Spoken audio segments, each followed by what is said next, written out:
Camera കണ്ണുകൾ മിഴി തുറക്കുന്നു. 15 CCTV ക്യാമറകൾ സ്ഥാപിച്ച് നഗരത്തെ നിരീക്ഷണത്തിലാക്കാൻ തീരുമാനം. നഗരസഭാ അധ്യക്ഷ ജൂലി സാബുവിന്റെ അധ്യക്ഷതയിൽ ചേർന്ന ഗതാഗത ഉപദേശക സമിതി യോഗത്തിലാണ് തീരുമാനം. കേരള വിഷൻ എന്നും ജനങ്ങളോടൊപ്പം. പിറവം നഗരസഭയിൽ 15 CCTV ക്യാമറകൾ സ്ഥാപിച്ച് നിരീക്ഷണത്തിലാക്കാനാണ് നഗരസഭയിൽ ചേർന്ന ഗതാഗത ഉപദേശക സമിതി യോഗത്തിൽ തീരുമാനിച്ചത്. വൺ വേ റോഡുകളിൽ ഇടതുവശത്തെ പാർക്കിംഗ് പൂർണ്ണമായും നിരോധിക്കും. വലതുവശത്ത് പാർക്കിംഗ് അനുവദിക്കും. യാത്ര, ചരക്ക് വാഹനങ്ങളെ ടൗണിൽ പ്രവേശിപ്പിക്കാതെ കടത്തിവിടുന്നതിന് മുന്നറിയിപ്പ് ബോർഡുകളും പാർക്കിംഗ് ലൈനുകൾ വരക്കുന്നതിനും പൊതുമരാമത്ത് വകുപ്പിന് നിർദ്ദേശം നൽകി.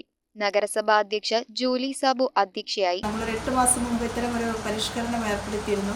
അതിന് പൊതുജന പങ്കാളിത്തം നല്ല രീതിയിലുണ്ടായിരുന്നു. എങ്കിലും നമ്മൾ കൂടുതൽ പങ്കാളിത്തത്തോടു കൂടി കൂടുതൽ ഊർജിതമായ രീതിയിൽ പരിഷ്കരണങ്ങൾ നിയമത്തിന്റെ സഹായത്തോടുകൂടി ഒന്നുകൂടി ഊർജിതപ്പെടുത്തിയാണ്. ഉപാധ്യക്ഷൻ KP Saleem, Jubi Paulose, Vimal Chandran, Vatsala Varghese, Piravom police inspector DS Indraraj, assistant motor vehicle inspector PM Madhusoodanan, കൗൺസിലർമാരായ രാജു പാണാലിക്കൽ, P ഗിരീഷ് കുമാർ, PWD ഉദ്യോഗസ്ഥർ എന്നിവർ സംസാരിച്ചു. പാഴൂർ ഭാഗത്തുനിന്നും കക്കാട് ഭാഗത്തുനിന്നും ഓൾഡ് പെട്രോൾ പമ്പ് ഭാഗത്തുനിന്നും അണ്ടേത്തുകാല ഭാഗത്തുനിന്നും നേരിട്ട് ടൗണിലേക്ക് ഹെവി വാഹനങ്ങൾ പ്രവേശിക്കാൻ പാടില്ല.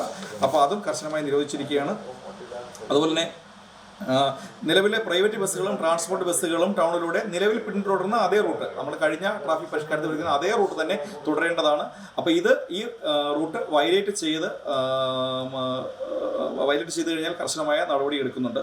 നോ പാർക്കിംഗ് ഏരിയ കർക്കശമായിട്ട് വാഹനങ്ങൾ പാർക്ക് ചെയ്യില്ല എന്ന് ഉറപ്പുവരുത്താനുള്ള നടപടികൾക്ക് തീരുമാനമായിട്ടുണ്ട്. അതുപോലെ തന്നെ PWD ഉദ്യോഗസ്ഥന്മാരുമുണ്ട്. റോഡുമായി ബന്ധപ്പെട്ട ആവശ്യത്തിനുള്ള സിഗ്നൽ ബോർഡുകളും മറ്റ് സംവിധാനങ്ങളും സ്ഥാപിക്കാനുള്ള തീരുമാനമായിട്ടുണ്ട്. അതുപോലെ തന്നെ പാർക്കിങ്ങുമായി ബന്ധപ്പെട്ട പ്രത്യേകമായ ക്രമീകരണങ്ങൾ ഈ യോഗത്തിൽ തീരുമാനിച്ചിട്ടുണ്ട്. News bureau I Vision Piravom. IT രംഗത്ത് തൊഴിലുറപ്പാക്കാം കേരള വിഷൻ ഇൻസ്റ്റിറ്റ്യൂട്ട് ഓഫ് ടെക്നോളജിയിലൂടെ. IT മേഖലയിൽ ഏറ്റവും കൂടുതൽ തൊഴിൽ സാധ്യതയുള്ള 3 മാസത്തെ CCNA നെറ്റ്വർക്കിംഗ് കോഴ്സിലൂടെ നിങ്ങൾക്കും മികച്ച ജോലി കണ്ടെത്താം.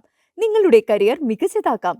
ISP സാങ്കേതിക പരിശീലനവും മികച്ച സാങ്കേതിക വിദഗ്ധരുടെ സേവനവും ആധുനിക സൗകര്യങ്ങളോട് കൂടിയ ലാബുകളും ഹോസ്റ്റൽ സൗകര്യങ്ങളും കഴിവുറ്റ വിദ്യാർത്ഥികൾക്ക് നൽകുന്ന 100% placement Kerala Vision Institute of ടെക്നോളജിയെ വേറിട്ടതാക്കുന്നു. രാവിലെയോ വൈകിട്ടോ ഉള്ള ക്ലാസ് തിരഞ്ഞെടുത്ത് ഉടൻ തന്നെ നിങ്ങളുടെ സീറ്റ് ഉറപ്പാക്കൂ. Kerala Vision Institute of Technology, near railway station, Puthukkad.